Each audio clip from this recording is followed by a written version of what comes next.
selamat pagi Bapak dan Ibu dosen pengampu serta rekan-rekan mahasiswa sekalian.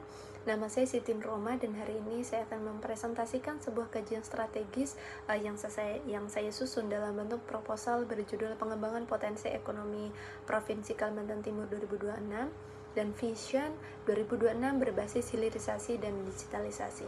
Proposal ini dirancang untuk menjawab tantangan ekonomi masa depan Kalimantan Timur di tengah pergeseran pusat pemerintahan nasional. Presentasi saya hari ini akan terbagi dalam 4 segmen utama, dimulai dengan pemaparan profil secara holistik, diikuti dengan analisis makroekonomi untuk memahami kondisi fundamental kita, dan selanjutnya saya akan mengeksplorasi sektor-sektor prospektif yang bisa menjadi mesin pertumbuhan baru, dan diakhiri dengan usulan kebijakan strategis yang bersifat praktis dan aplikatif. Memasuki bagian pertama, kita harus menyadari bahwa Kalimantan Timur kini berada di titik balik sejarah sebagai ibu kota Nusantara. Kaltim tidak lagi hanya dipandang sebagai gudang energi, melainkan sebagai hub logistik utama Indonesia. Posisi kita di tengah-tengah Kepulauan Nusantara memberikan keunggulan komparatif yang tidak dimiliki provinsi lain dalam mengintegrasikan konektivitas logistik nasional. Namun secara ekonomi kita menghadapi anomali yang disebut sebagai Dutch disease.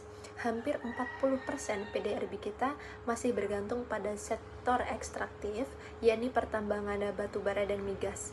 Ketergantungan ini membuat struktur ekonomi kita sangat rentan terhadap guncangan harga komoditas global. Oleh karena itu, urgensi hilirisasi adalah untuk memastikan bahwa kekayaan alam kita memberikan nilai tambah maksimal di dalam daerah sebelum diekspor. Kabar baiknya, stabilitas sosial kita sangat terjaga berkat keberagaman multi etnis yang harmonis yang menjadi modal sosial kuat bagi iklim investasi. Dan dari sisi kependudukan, populasi kita mencapai 3,9 juta jiwa. Saat ini sedang memasuki fase bonus demografi.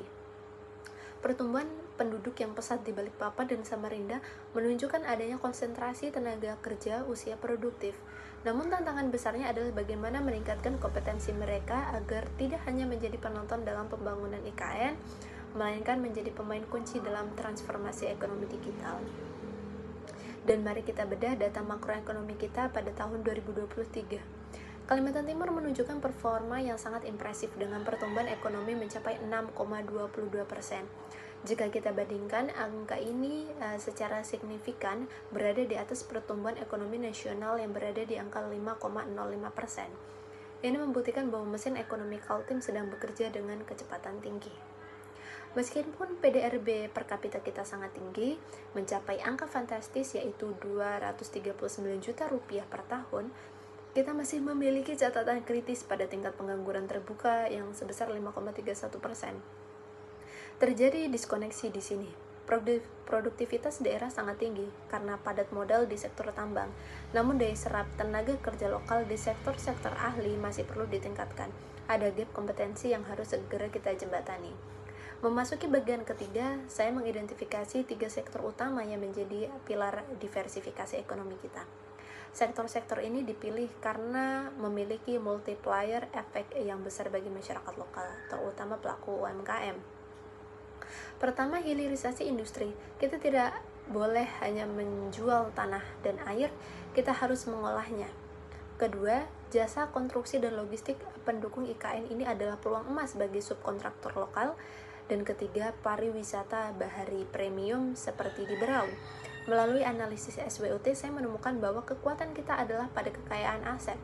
Namun kelemahan krusial kita adalah rendahnya standar administrasi dan sertifikasi. UMKM lokal seringkali gagal memenangkan tender bukan karena kualitas produknya buruk, melainkan karena dokumen administrasi dan sertifikasi keselamatannya tidak memenuhi standar internasional. Dan sebagai profesional yang bergerak di bidang administrasi kontrak dalam industri pertambangan, saya mengusulkan rencana aksi nyata. Saya ingin mentransformasi pola pikir UMKM dari usaha rumahan menjadi vendor profesional. Fokus saya adalah pada standarisasi manajemen kontrak dan kepatuhan terhadap regulasi industri berat, agar talenta lokal kita bisa masuk ke dalam rantai pasok perusahaan-perusahaan multinasional secara berkelanjutan. Dan untuk mewujudkan hal tersebut, saya menawarkan 3 pilar kebijakan strategis. Yang pertama adalah kebijakan mandatory local partnership.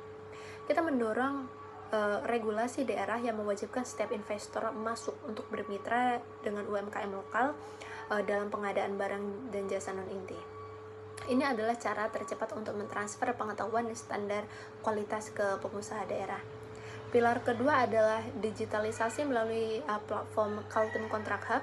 Saya mengusulkan sebuah ekosistem digital di mana seluruh proses pengadaan, pendampingan hukum kontrak hingga kepastian termin pembayaran dapat dimonitor secara transparan.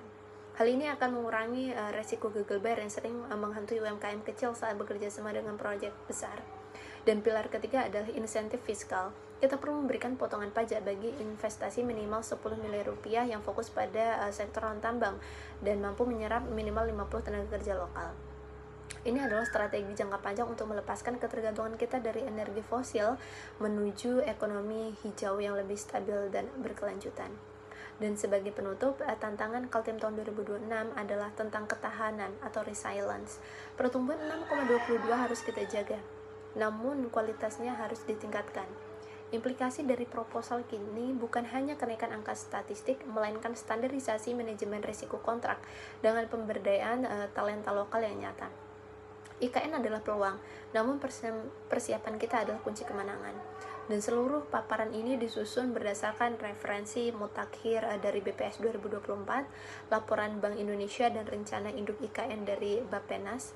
Demikian presentasi saya. Terima kasih atas perhatian Bapak dan Ibu sekalian. Saya Siti Roma dan saya siap untuk sesi diskusi dan tanya